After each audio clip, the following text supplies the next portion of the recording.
नमस्कार दोस्तों, जिया डिफेंस में आपका स्वागत है। दोस्तों, तुर्की के 5th जनरेशन फाइटर जेट कान ने पहली उड़ान सफलतापूर्वक पूरी की है।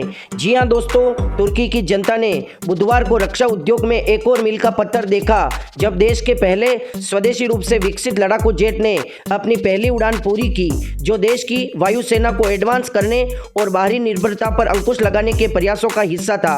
इसके developer Turkish aerospace industries tie द्वारा साझा किए गए एक वीडियो के अनुसार कान नामक 5वीं पीढ़ी के युद्धक विमान ने बुधवार तड़के उड़ान भरी और उत्तरी अंकारा में एक हवाई अड्डे पर लौटने से पहले कुछ देर तक हवा में रहा।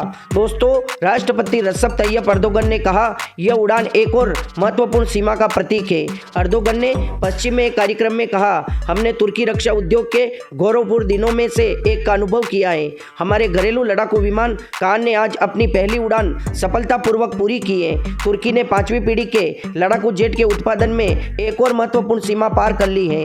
दोस्तों, राष्ट्रपति ने कहा कि तुर्की का घरेलू लड़ाकू विमान उन लोगों के बावजूद आसमान में उड़ गया जिन्होंने इसके हिस्से की तुलना रेडिएटर से की थी, जो आगे परियोजना को तोड़फोड़ करने की कोशिश कर रहे थे। नाटो सदस्य तुर्की ने 2016 में राष्ट्रीय लड़ाकू विमान बनाने के लिए अपनी TFX परियोजना शुरू की। TAI ने अगली पीढ़ी के लड़ाकू जेट विकसित करने के लिए 2017 में ब्रिटेन के BAE सिस्टम के साथ $125 मिलियन के समझौते पर हस्ताक्षर किया। TAI के प्रमुख टेम्पल कोटिल ने कहा कि कान 13 मिनट तक हवा में रहा और 8000 फीट की ऊंचाई पर 230 समुद्री मील की गति तक पहुंच गया। दोस्तों, आकाश में तुर्की के फौलादी पंख उद्योग और टेक्नोलॉजी मंत्री मेहमत फतीह कासिर ने सोशल मीडिया प्लेटफॉर्म X, जिसे पहले ट्विटर के नाम से जाना जाता था, पर एक पोस्ट में कहा, दोस्तों, प्रेसिडेंट ऑफ डिफेंस इंडस्ट्रीज के प्रमुख हुलुक गोरगुन ने X पर लिखा, कान के साथ हमारे देश के पास न केवल 5वीं पीढ़ी का फाइटर जेट होगा, बल्कि ऐसी टेक्नोलॉजी भी होगी जो दुनिया के कुछ ही देशों के पास है। दोस्तों, इससे पहले इंजीनियरों ने कान के लॉन्च, सीट परीक्षण, पूर्ण लंबाई स्थैतिक परीक्षण, कंट्रोल सतहों के स्थैतिक परीक्षण, लैंडिंग गियर परीक्षण, एवियोनिक्स सिस्टम परीक्षण, ईंधन परीक्षण, इंजन स्टार्टअप परीक्षण और टैक्सी ट्रायल पूरे किए। मतलब दोस्तों, जमीन पर जितने भी परीक्षण होते हैं वो 5वीं पीढ़ी के फाइटर जेट के टर्की ने पूरे किए। उसके बाद दोस्तों, इसकी पहली उड़ान को सफलतापूर्वक पूरा किया गया। पिछले साल सार्वजनिक रूप से अनावरण किए गए इस जेट को तुर्की की अब तक की सबसे महत्वाकांक्षी परियोजना माना जाता है। दोस्तों, युद्धक विमान ने रनवे पर पदार्पण किया और पिछले साल मार्च के मध्य में पहली बार अपने इंजन शुरू करने के बाद अपना पहला टैक्सी ट्रायल पूरा किया। दोस्तों, इसे वायुसेना कमान की सूची में पुराने F-16 बेड़े को बदलने की मांग की गई है, जिसे 2030 के दशक में चरणबद्ध तरीके से समाप्त करने की योजना है। दोस्तों, नए फाइटर जेट को शुरुआत में 2 जनरल इलेक्ट्रिक F-110 इंजन द्वारा संचालित किया जाएगा, जिनका उपयोग चौथी पीढ़ी के लॉकहीड मार्टिन F-16 जेट पर किया जाता है। जो दोस्तों, गोरगुन ने कहा कि तुर्की का लक्ष्य घरेलू स्तर पर उत्पादित इंजनों का उपयोग करना है, जो कि कान पर धारावाहिक उत्पादन में लगभग तैयार है। इसके 2028 में शुरू होने की उम्मीद है। यह नई पीढ़ी के हथियार के साथ हवा से हवा में मुकाबला करने और सुपरसोनिक गति, इंटरनल वेपन बे माउंट से सटीक हमला करने में सक्षम होगा। आर्टिफिशियल इंटेलिजेंट और तंत्रिका का नेटवर्क समर्थन के साथ बढ़ी हुई युद्ध शक्ति प्रदान करेगा। दोस्तों, इस फाइटर जेट में आर्टिफिशियल इंटेलिजेंट भी होगा। यह जेट तुर्की को 5वीं पीढ़ी के लड़ाकू विमान बनाने के लिए बुनियादी ढांचे, मतलब इंफ्रास्ट्रक्चर और टेक्नोलॉजी वाले कुछ देशों में एक बना देगा।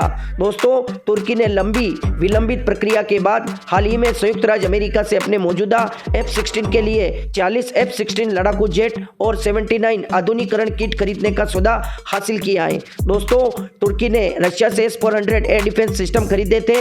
इस वजह से अमेरिका ने उसको F-35 फाइटर जेट परियोजना से बाहर निकाल दिया।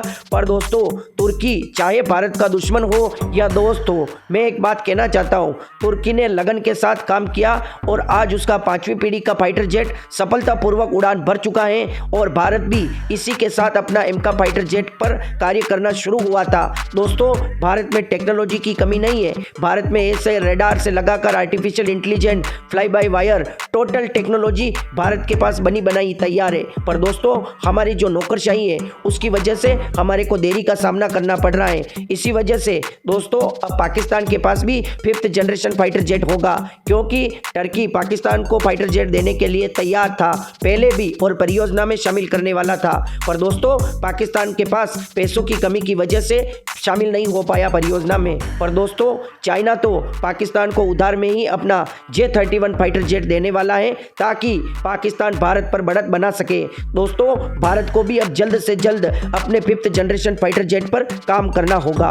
दोस्तों, तुर्की के 5th जनरेशन फाइटर जेट ने सफलतापूर्वक पहली उड़ान पूरी करने के बाद पूरी दुनिया टर्की की टेक्नोलॉजी की तारीफ कर रही है। यह तारीफ कभी भारत की भी हो सकती थी और भारत ने भी अपने 5th जनरेशन फाइटर जेट को टर्की के साथ बनाना शुरू किया था। इसके अलावा दोस्तों, अपने तपस ड्रोन को भी टर्की के ड्रोन के साथ बनाना शुरू किया था। टर्की वो ड्रोन और फाइटर जेट बनाकर तैयार है। ड्रोन तो निर्यात भी कर रहा है, पर भारत अभी तक पीछे है। दोस्तों, हमें भी मेक इन इंडिया के तहत अब फाइटर जेट का जल्द से जल्द निर्माण करना होगा। दोस्तों, पहले की सरकारों की कमी की वजह से और अभी भी दोस्तों नौकरशाही में ढीलापन है। पहले दोस्तों, हमने कभी भी स्वयं मेक इन इंडिया के तहत हथियार बनाने की कभी सोची नहीं। हम केवल विदेशों से हथियार खरीदते थे। अब जब हमने सोचा है और हथियार बनाना शुरू किया है, तो हमारी नौकरशाही की वजह से डील और फाइलें जाने में बहुत समय लगता है। जबकि दोस्तों, दूसरे देशों में ऐसा नहीं है, तुरंत डील पर साइन होने के बाद काम शुरू हो जाता है। दोस्तों, तुर्की की सेना ने 5वीं पीढ़ी के स्टेल्थ फाइटर जेट कान की पहली सफल उड़ान पूरी कर ली है। नोटिस करने वाली बात यह है कि तुर्की, पाकिस्तान और चीन का अच्छा संबंध है और पाकिस्तान को चीन ने अपना स्टेल्थ फाइटर जेट J-31 देने का वादा किया है। मतलब भारत के टर्की समेत दुश्मन गिने तो तीनों दुश्मन के पास 5th जनरेशन फाइटर जेट है। चाइना के पास J-20 के लगभग 200 फाइटर जेट है और वो J-31 फाइटर जेट भी पाकिस्तान को देने के बाद अगर वो सफल रहा तो चाइना भी उस फाइटर जेट का इस्तेमाल करेगा। वरना चाइना का फाइटर जेट आपको पता है चले तो चांद तक, वरना दोस्तों शाम तक। पर एक प्रॉब्लम यह है कि अगर पाकिस्तान के पास पैसा होता है तो वो टर्की से अपना 5th जनरेशन फाइटर जेट खरीद सकता है। दोस्तों, भारत का एमका स्टेल्थ जेट प्रोग्राम तुर्की के कान से पहले शुरू हुआ था। कान अब उड़ान भर रहा है, लेकिन MCA का प्रोटोटाइप अभी तक तैयार नहीं हुआ है। इसकी कई वजह हो सकती है, लेकिन अगर भारत ने जल्दी से एमका जेट्स नहीं बनाए तो दिक्कत हो सकती है। दोस्तों, हमेशा हम सरकार की तारीफ करते हैं, पर दोस्तों कभी कभी क्रिटिसाइज भी करना चाहिए, ताकि हमारे को 5th जनरेशन फाइटर जेट बना हुआ भारत में चाहिए 2028 से पहले।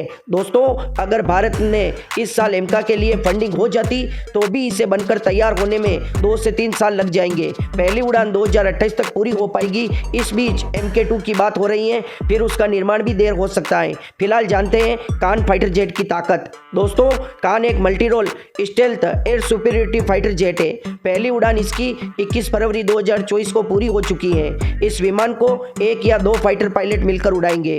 दोस्तों, कान स्टेल्थ फाइटर जेट 68.11 फीट लंबा और 19.8 फीट ऊंचा है। इसका विंग स्पेन 45.11 फीट है। इसका अधिकतम टेक ऑफ वजन 27,125 किलोग्राम है। इसमें जनरल इलेक्ट्रिक के 2 इंजन लगते हैं, जो दोस्तों F-16 फाइटर जेट में लगाए जाते हैं, जो भारत के F-414 इंजन से अधिक ताकतवर है। दोस्तों, यह अधिकतम मैक 1.8 की स्पीड से उड़ान भरता है, यानी 2222 किलोमीटर आवर की गति से। यह अधिकतम 55,000 फीट की ऊंचाई तक जा सकता है। सबसे ज्यादा खतरनाक है इस विमान के हथियारों का जखीरा।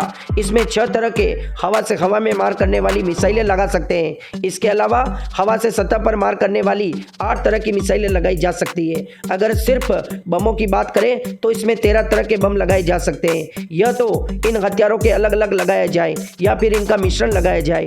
कुल मिलाकर यह है कि यह विमान दुश्मन टारगेट पर हमला करेगा तो पूरी बर्बादी के साथ कर देगा। मतलब ये एक तरह का डेंजरस एयरक्राफ्ट है।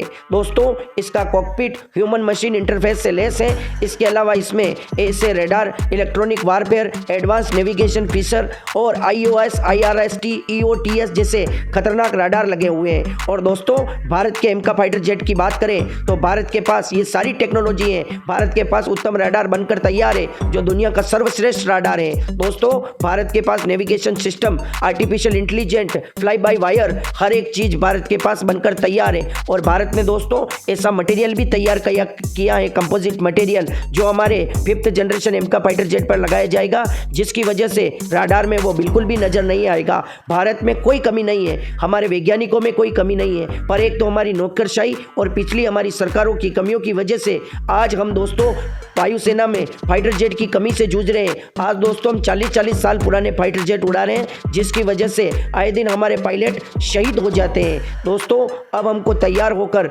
इस तरह के 5th जनरेशन फाइटर जेट को बनाना होगा और अगले 6th जनरेशन फाइटर जेट पर भी काम जल्द से जल्द शुरू करना होगा, ताकि दुनिया की इस रेस में हम पीछे नहीं रहना चाहते। क्योंकि दोस्तों भारत जैसे जैसे तरक्की कर रहा है, भारत के दुश्मन भी बढ़ रहे हैं और भारत को अपनी धाक बनाने के लिए भारत की वायुसेना की आवश्यकता है और भारतीय वायुसेना में 5th जनरेशन फाइटर जेट की आवश्यकता है। दोस्तों वैसे दिक्कत की बात यह नहीं है, क्योंकि पाकिस्तान के पास पैसा नहीं है, इसलिए पाकिस्तान चाइना से अपना J-31 फाइटर जेट खरीदेगा जो इतना काबिल नहीं है। पर दोस्तों टर्की की टेक्नोलॉजी चाइना से कई गुना बेहतरीन है और वो टेक्नोलॉजी अगर पाकिस्तान को मिलती है तो पाकिस्तान और चाइना से भारत एक साथ युद्ध करना पड़ा तो भारत को महंगा पड़ेगा। और भारत को दोनों के साथ एक साथ लड़ने के लिए 42 स्क्वाड्रन की आवश्यकता है। भारत को लगभग अभी 90 राफाल फाइटर जेट जैसे फाइटर जेट की लेने की आवश्यकता है। इसके अलावा भारत को लगभग 150 5th जनरेशन फाइटर जेट की आवश्यकता है।